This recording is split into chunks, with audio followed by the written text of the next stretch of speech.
So you think that the 12 liters fuel tank in the new Suzuki Katana is a joke? You're not the only one, let me assure you of that. If not for that serious design mistake, the new Katana could be a true bestseller. Think about it. Engine from GSX 1000. Tick. Wonderful looks.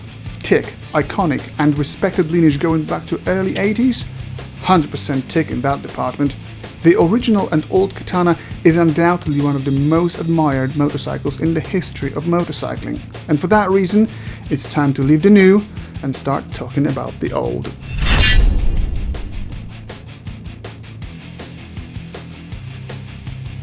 So what you're seeing here is a lovely and fully restored GSX 750 S Katana, originally manufactured in 1982.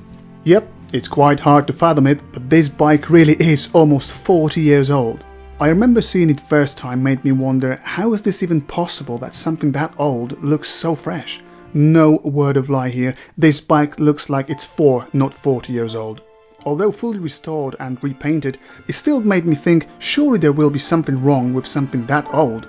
And guess what? There wasn't. During my first test ride, I felt somewhat strange, almost odd to be honest. Having been riding big, powerful and somewhat heavy bikes for the last few years, I suddenly found myself submerged in a sphere of unexpected amazements. A couple of miles behind me and first grinning occurs. At that point I'm thinking, bloody hell, this is good.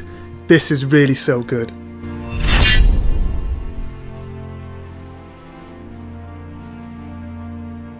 You know, it didn't take me long to realize what the Katana spirit is all about. For years I've been hearing how cool and how charismatic those bikes are, but it really becomes apparent once you swing your leg over it and ride. You might be thinking, hang on, it's old and totally simple. There's no electronics, no bells and whistles, and you know what? You're right, there isn't. But you simply don't need this here. This bike sets the tone. You start riding it and immediately realize that you won't break any speed records. You won't be the loudest guy in town. Nevertheless, you still feel like a total champ. You feel proud and you feel lucky because you are riding something that is almost never seen around. The radical and quirky design is a #1 standout feature of the Katana. It literally looks like nothing else on today's roads.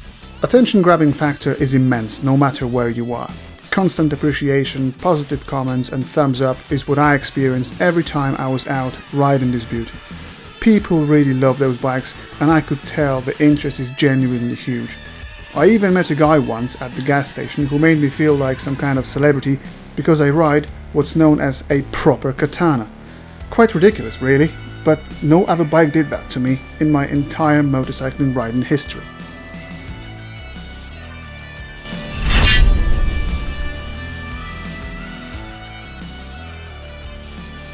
Broadly speaking, you could say that the bike in hand is a pile of bygone technology, but there is a little surprising twist here.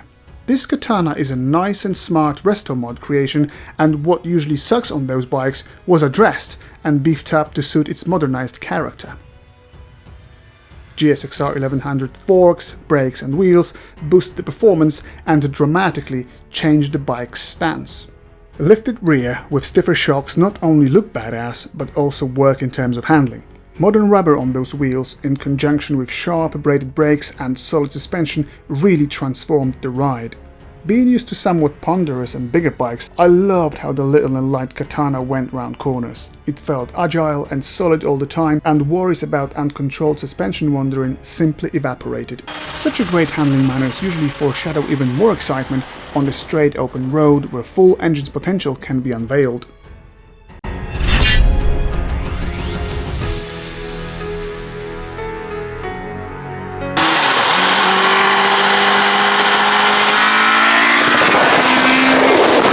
Okay, let's be realistic here.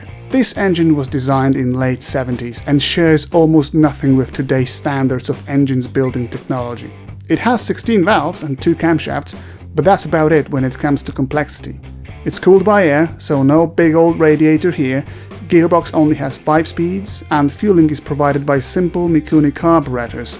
You can only rev it to about 9,500 RPM, So broadly speaking, very mild and reserved package, so any expectations for blazing performance would just be wrong. Nevertheless, this 4-cylinder 750 produces an adequate power in the region of 80 horses at its peak. Acceleration feels similar to what you would get from a Bandit 600, and it's more than enough to have some fun on the road. Just keep in mind, you need to rev it to get the pace.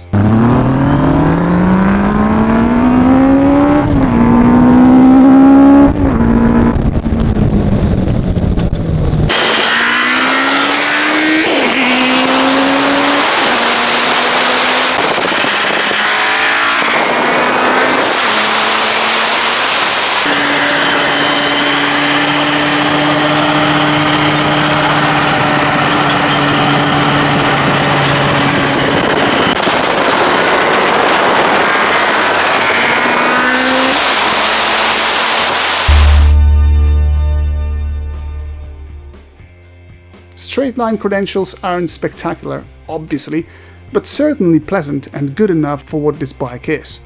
It also sounds pretty good, screaming through this muzzy stainless pipe.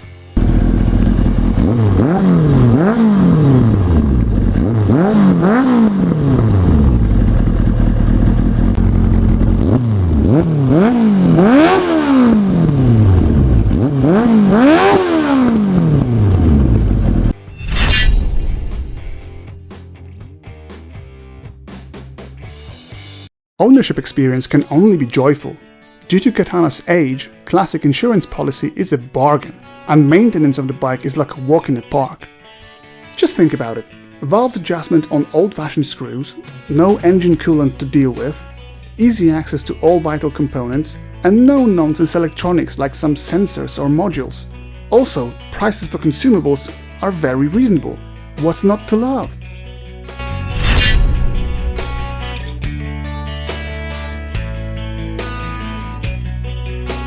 It's been a huge privilege to spend some time with this unmistakable icon. Obviously not as collectible as bigger 1100cc variant, but still immensely charming and enjoyable. So if you ever get a chance to ride one of those, absolutely go for it. It's a one-of-a-kind experience. Thanks for watching. Till next time.